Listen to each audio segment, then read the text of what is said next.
Hey everyone, welcome to All Day the Geek Way. I'm Jet. I'm about 2 weeks behind on reviewing the most recent chapters of Boku no Hero Academia. I think last I stopped was at chapter 327. I'm going to start with 328 sooner than later. And I hope you're enjoying your day the Geek Way, as you should every day. Now again, I'm about 2 weeks behind. I'm going to review these chapters before chapter 330 comes out. For this review, specifically, I'm going to go with the Viz translation. It's just so much more reliable, especially for chapter 328. It's far more expository, and when I read it in the unofficial translations, it was very odd. A lot of the exposition didn't make much sense. It might have been mistranslated. Some of it seemed mistranslated. Then again, I don't speak Japanese. I'm not going to pretend I can read or speak Japanese and that I would know any better. I just find the Viz translation to be far more reliable, as it is canon, at least for English speakers. So, because I remember at one point when the security guard in this chapter is asking Stain about if he's a monster, and Stain says, monsters are those who want a just society. And I'm like, what? That doesn't make any sense. But they clear it up in this chapter. So here to start the review and the analysis of My Hero Academia, Boku no Hero Academia, chapter 328. No man is an island. It's a pretty expository chapter. It's not my favorite chapter. I don't think I would ever go back to it and be like, oh, I need to read it again. I only read it again for the purposes of these reviews. Yeah, it was okay. I felt like a lot of the artwork was kind of put on the back burner. It's fine. The amount of work that mangakas have to do, especially Kohei Horikoshi, like he's put a lot of detail into his recent artwork. He can take a little bit of a rest. I don't blame him for this chapter. So, overall, the chapter was okay. Now, as for everything itself, the way we start this chapter in particular, it's showing a month previous to the current events in the story. We see Tartarus in flames and going into shambles. Tartarus is the Quark prison, the counter Quark maximum security special prison, Tartarus. And we see like towers are crumbling, and we see the foot of someone running, and it just turns out to be a maniac who's screaming about wanting to find women. He's like, give me some women. I never thought I could see the day where I could start collecting females. And immediately in the next page, the first panel, Hero Killer Stain comes in and slashes the guy's neck on the left-hand side. So, Stain is still truly Stain. He just comes in and he just takes care of business as he should, I guess. But we see in this chapter he's very confused. He has no idea what's going on. And he establishes that in Tartarus, you're not aware of anything that goes around, that happens in the outside world. So if Tartarus is falling, that means the rest of society must be in crumbles. Like, that logically follows.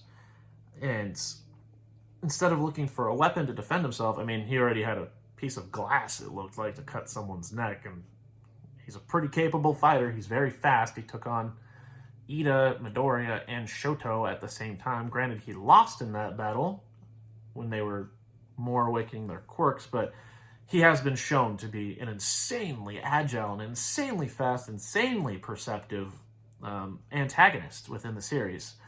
Well, again, going back to the subject, I don't want to rant too much. He's going throughout Tartarus to look for information, and what he sees is a fallen security guard, still alive, but instead of him gripping a weapon, he's gripping someone else.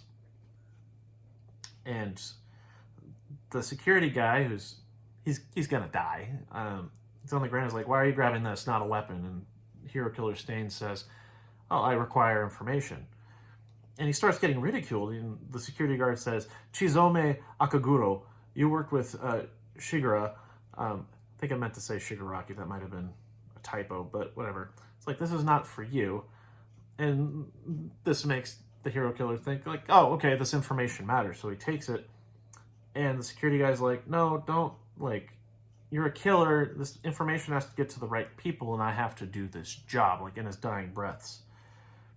And the hero killer responds with, this era has gone awry. Rest assured, your conviction will reach the right man. And as Stain is about to escape the security guard and everything's crumbling around him, he says, Akaguro, are you a man or a beast? And I love this quote.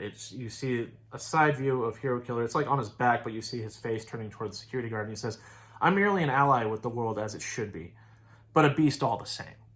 Now, what I was saying earlier is with the other translation, the unofficial translation, this particular line was delivered very weird, or it was translated very oddly. It's like, I want to live in a world where, or excuse me,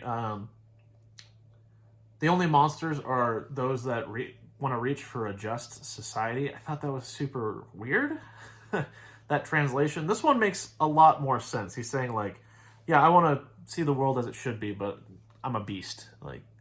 I'm gonna be the antagonistic force to get this just society, as opposed to being like, yeah, oh yeah, anyone who wants a just society is a monster. That made no sense because he admires All Might. Anyway, I'm not gonna rant about that. I'm going with the Viz translation. Next panel we see is All for One on top of a bunch of machines, it looks like, and he's being worshipped by a bunch of villains. I think this is still within Tartarus. It is. And the Hero Killer is just like, oh yeah, this nameless man, he was guarding this. I don't know its value, but I'm going to give it to the right person. You see him jumping into the water to escape Tartarus. And the next thing that we see, we understand that he gave this information to All Might. And then it says, and it's the present day, and it says, All Might delivered the intel to Tsukauchi's people and later rejoined them after speaking with Deku at UA. I'm like, oh yeah, I'm glad things are patched up with Midoriya. I don't know why Midoriya didn't ask where the hell you were, but okay. And this is where it starts to get very expository, at least within the next 3 pages. It's very expository, but we get an understanding of, a little bit more of an understanding of All for One and One for All and how they work in terms of like communication. But at the beginning it says, Tartarus's system is a standalone one built that way in order to prevent interference from external forces. So normally nobody else would have access to this data in any form. As for the data itself, it concerns the cause of their system shutdown. The same radio waves that Shigaraki made extensive use in the main battle. In this case, the prison was hit with those blasts over and over from both inside and out. So these radio waves have directly interfered with Tartarus and Tartarus's eventual downfall. And cat person, I forgot his name, Sansa? Yeah, Sansa. He says, because All for One must have synchronized with his vestige residing within Tomer Shigaraki, right? And then All Might starts to explain, yes, the piece of his consciousness inside his quirk works as a conduit for sharing thoughts. I've experienced the same phenomenon with One for All. The problem is that it isn't a two-way channel. So now we're going to understand how All Might interacts with One for All as a vestige, part of his I guess a part of his consciousness is within One for All, I guess, because I guess it works the same with All for One during the big hero battle with Shigaraki. I'm still trying to figure it out, to be honest with you. If someone could explain it better, I'm totally open to it. I will get it later. But anyway, All Might says, the vestige of me within One for All seems to have access to my thoughts, but I never experienced any sort of syncing with the vestige's thoughts. Oh, okay, gotcha.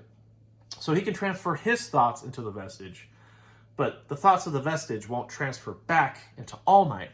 Rather, he can feel the emotion that the vestige is conveying. Oh, I can't believe I just made that connection right now. Okay. So he says, except recently when I touched the boy, don't take that the wrong way, when Midoriya was unconscious and he was talking with the rest of the vestiges, he says, when I was close enough to touch him, whatever my vestige was thinking and feeling sort of flowed into me. It's not words exactly, more like feelings flowing from you. Even if we suppose that All for One can sync a greater degree than One for All, do we really believe that his real body locked up 500 meters below sea level could receive such specific thoughts from the vestige in Shigaraki?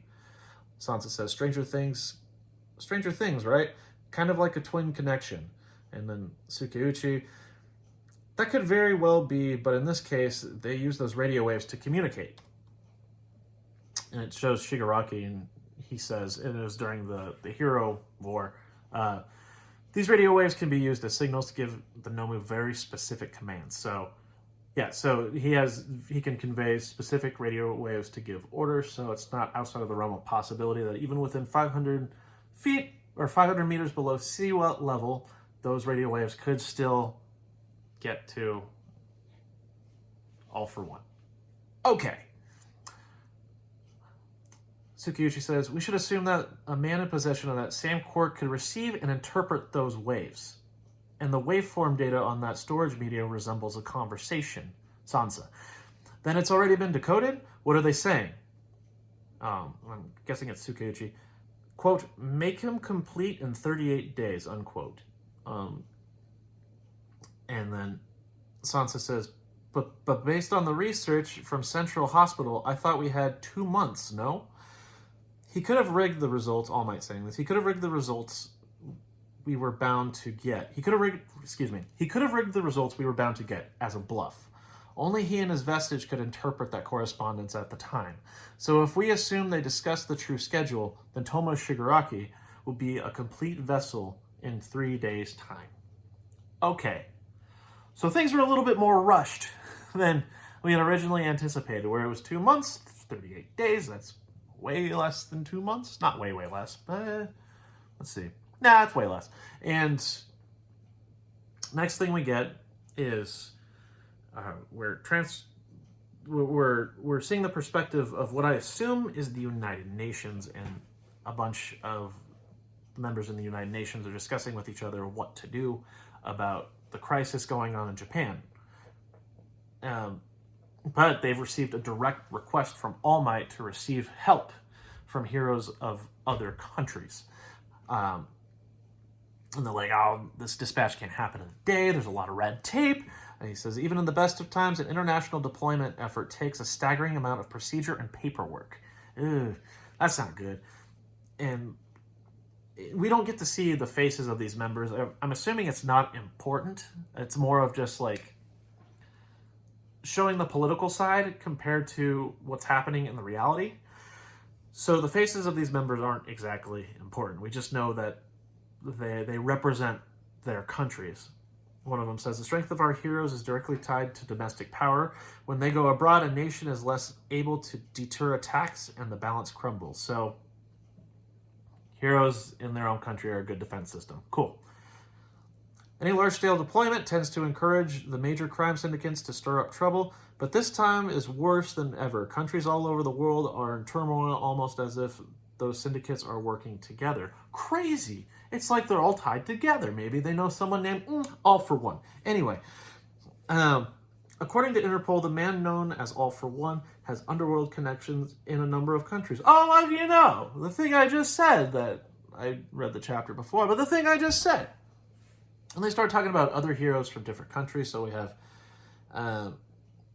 well, first off, one of the members says, you know, we can't disregard this plea from Endeavor, who's now the #1 hero, Hawks, and most notably All Might. Like, probably the greatest recorded hero internationally, probably. I still need to read Vigilantes, but internationally, like, he is the #1 hero. So it's a big deal. And this guy, I'm assuming he's from Egypt. He represents Egypt. He says, my nation's hero, Salam, is quickly losing patience. He is taking muttering, I will flatten that All for One. So he's the #1 hero in Egypt, Salam is. And then this another person who I guess represents Singapore says the same goes for our hero, Big Red Dot. So Big Red Dot is the #1 hero in Singapore. He's questioning why is there so much red tape to be able to help a friend? And the American representative is just like, yeah, on that note, my hero already left? Yeah, she couldn't stick around any longer, and she just skipped out on everything. Screw the politics, screw everything, going straight to Japan. And the final full spread we see is the female hero on top of a fighter jet. it's kind of, now that I'm looking at it, it's kind of ridiculous. Just as this lady with her arms like this. She's drawn really well. Actually, I enjoy her costume. It's just funny. It's this huge flowing cape. Like, it's an obnoxious flowing cape. I think, hear me out, I think Kohei Horikoshi should have given her a bigger cape and like the biggest shield and, you know, probably a gun because she's the #1 American hero. Okay, jokes aside, like the first panel of her on top of a jet is it's a little bit silly, but you know, she is the #1 hero. More ridiculous things have happened in the My Hero Academia universe, I think. Well, anyway, this hero is known as Star and Stripe. It says, this mission is guaranteed to get the green light anyway, sooner or later. Besides, the request came from All Might himself. My master's in a pickle. He's in a pickle. Why would I think twice? And it says, United States of America #1 hero. Star and Stripe. So, this is kind of a big deal, the #1 American hero, and we know that Kohei Horikoshi within his story, I mean, it's superhero themed. He's heavily influenced by Western superheroes for this story. I'm excited to see what Star and Stripe is capable of. I really am. I'm very interested in her quirk, and we'll figure out in chapter 329. All for One is very interested in her quirk as well. So I'm super stoked. I want to see this character interact with All Might, especially. That'd be a good dialogue, and being able, hopefully Midoriya can see other heroes who have been heavily influenced by All Might, especially the #1 hero in the United States of America. I'm super excited to see Star and Stripe in action. I do like her costume. Again, her cape was ridiculous. It's ridiculous. But I'll let it go for now. Hopefully Horikoshi does something about this. It's not a big deal. It's just a nitpick on my part. It's just, yo, the cape. If I had, I'll get editing software soon and make sure this is better. But the cape is like twice her body. It's twice as long as her body. It looks like it's ridiculous. Anyway, I'll stop now before I continue on ranting. Thank you for listening to this review and analysis. I'm Jet from All Day the Geek Way. I hope you consider subscribing to the channel. Maybe give this video a like. Leave a comment below. What do you think of this most recent chapter? Was it too expository? Did you like it more than I did? And are you looking forward to seeing Star and Stripe in action? This all said, everyone, please continue to enjoy your day the Geek Way. I'll see you in the next video. See ya!